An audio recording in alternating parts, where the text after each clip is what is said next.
বিশ্বকাপের টিকিট নিশ্চিত করেও দোদুল্যমান ইরানের ভাগ্য।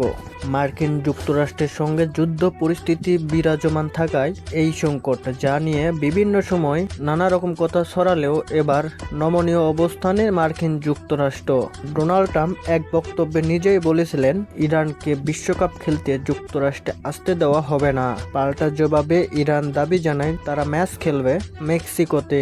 অবশেষে এই সংকটের সমাধান টানলেন ইউএস টেস্ট সেক্রেটারি মার্কিন রুবিও। যুক্তরাষ্ট্রের পক্ষ থেকে এমন কিছু বলা হয়নি যে ইরান বিশ্বকাপে আসতে পারবে না।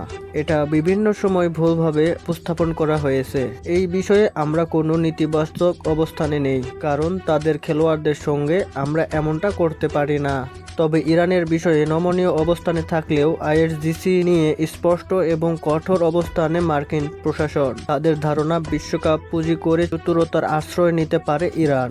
আইআরজিসির সংশ্লিষ্ট কাউকে টিমের অংশ করে আনতে পারে বিশ্বকাপে। এই বিষয়টি কঠোরভাবে দমন হবে বলে জানান ইউএস স্টেট সেক্রেটারি।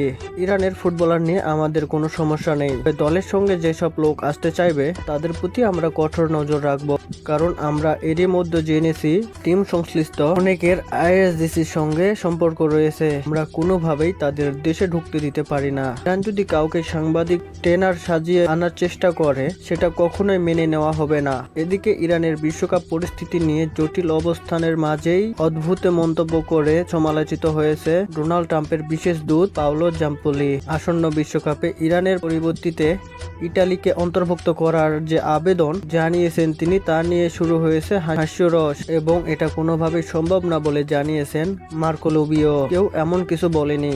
আমি জানি না এসব কথা কোথা থেকে আসছে। শুধু ধারণা করা হচ্ছে যে ইরান হয়তো নাও আসতে পারে, আর তখন ইতালি তাদের জায়গা নেবে। কিন্তু ইরান যদি নিজেরাই না আসার সিদ্ধান্ত নেয়, সে বিষয়ে আমাদের কিছু বলার নেই। 11 জুন থেকে ইউএসএ, কানাডা এবং মেক্সিকোতে শুরু হবে বিশ্বকাপ।